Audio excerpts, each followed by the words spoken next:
ناظرین، اسرائیل نے اپنی جنگ صرف گولہ بارود اور فاسفورس بموں سے ہی نہیں لڑی، بلکہ ان سے بھی زیادہ خطرناک ہتھیار استعمال کیے ہیں، یعنی میڈیا کو ایک ٹول کے طور پر استعمال کیا ہے۔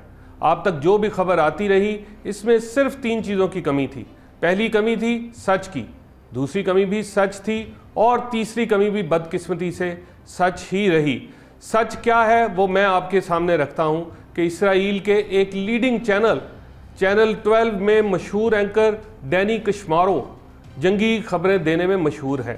موصوف لبنان میں کوریج کے لیے گئے، اور ظاہر ہے یہ کوریج اس نے فوجیوں کے ساتھ، اسرائیل فوج کے ساتھ جا کے کی۔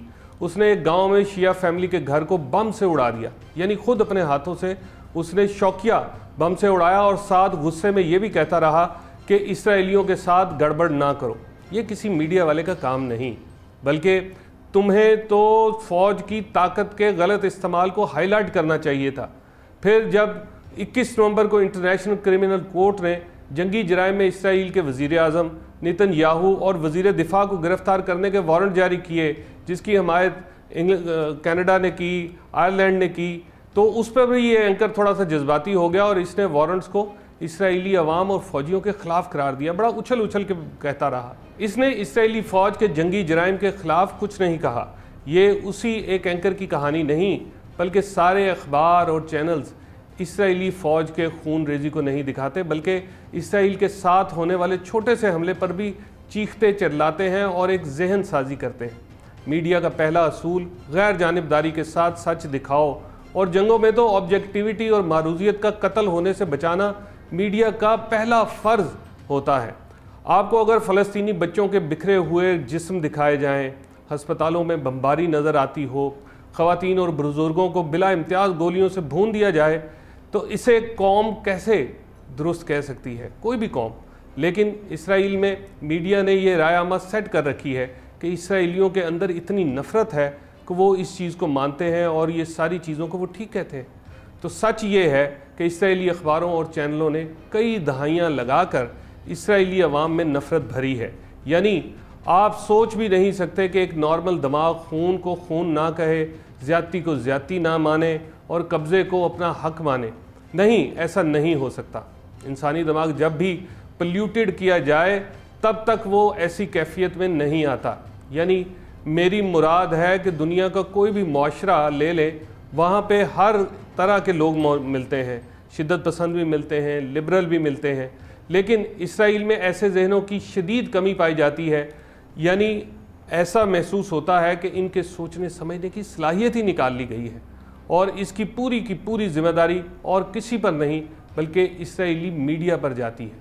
سچ یہ ہے کہ اگر کوئی اختلافی آواز اٹھے، کوئی سوشل آواز اٹھے، کوئی غلط کو غلط کہے، تو اسے اسرائیلی عوام اب سننے کو بھی تیار نہیں۔ اسرائیلی عوام خود سے نفرت کرنے لگتے ہیں ایسے شخص سے، اس کی کوئی جگہ نہیں۔ یعنی اسرائیلیوں کے لیے خون کا لال رنگ تبدیل ہو چکا ہے۔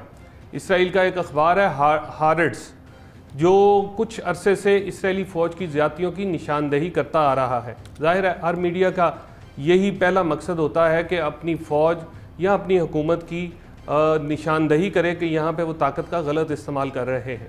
لیکن اس اخبار اور اس میں کام کرنے والے صحافیوں کو نیتن یاہو اور اس کی ایجنسیوں کی مخالفت کا سامنا ہے، شدید۔ یعنی عوام میں بھی یہ اخبار اپنی سبسکرپشن کھو رہا ہے، بلکہ اسے بند کرنے کی پلاننگ ہوئی۔ پچھلے دنوں میں نیتن یاہو کی کابینہ نے منظوری دی کہ ہارٹز کے رجسٹریشن کو ہی کینسل کر دیا جائے، اسے بند کر دیا جائے۔ مزے کی بات یہ ہے کہ اسرائیلی عوام بھی سچ کی بجائے حکومت کی ناپسندیدگی کے ساتھ کھڑی ہے۔ یعنی اگر نیتن یاہو یہ نہیں پسند کرتا اس اخبار کی رائٹنگ، تحریر یا نشاندہی، تو عوام بھی اس کے ساتھ ہے۔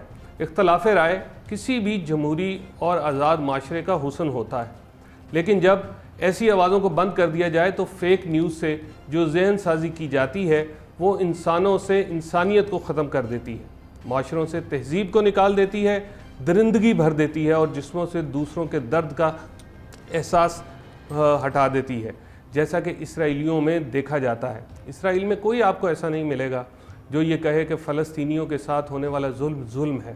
وہ کہتے ہیں ہمارا حق ہے، ہماری جگہ ہے، اس لینڈ کو چھوڑو۔ ایک مشہور امریکی کہاوت ہے کہ dissenting is not only your right, it's your duty, کہ اپنا بولو، یعنی زیادتی پر بولنا آپ کا حق ہی نہیں بلکہ اولین فرض ہے۔ تو ناظرین، آخر میں یہ بات واضح کرنا چاہتا ہوں کہ دنیا بھر میں جو میڈیا ہے یہ عوام کی کان اور آنکھیں ہوا کرتا ہے۔ یہ جو بتاتا ہے وہ لوگ سنتے ہیں اور اس سے رائے عامہ تیار ہوتی ہے۔ میڈیا پر اس طرح کی قدغن لگانا، یا تو دکھانے نہ دیا جائے تو پھر بات اور ہے، مگر دکھایا جائے اور غلط دکھایا جائے اور میڈیا کو یہ بنا دیا جائے کہ یہ ہی سچ ہے، تو وہاں پہ معاملات جو ہیں دنیا بھر کے خراب ہو جاتے ہیں۔ آج فیک نیوز کا دور ہے اور اس میں پوری کا پورا مغربی میڈیا فلسطین میں ہونے والی خون ریزی کو اس طرح سے رپورٹ نہیں کرتا، بلکہ اسرائیل کے انفلوئنس میں انہوں نے ایک ٹول کے طور پر اپنی ذمہ داریاں نبھائی ہیں، جس کی زیادتی پوری دنیا میں نظر آ رہی ہے۔ آج کی ویڈیو کے لیے اتنا ہی، ملیں گے اگلی ویڈیو میں کسی اگلے ٹاپک کے ساتھ۔ تب تک ندیم زعیم کو اجازت دیجیے، اللہ حافظ۔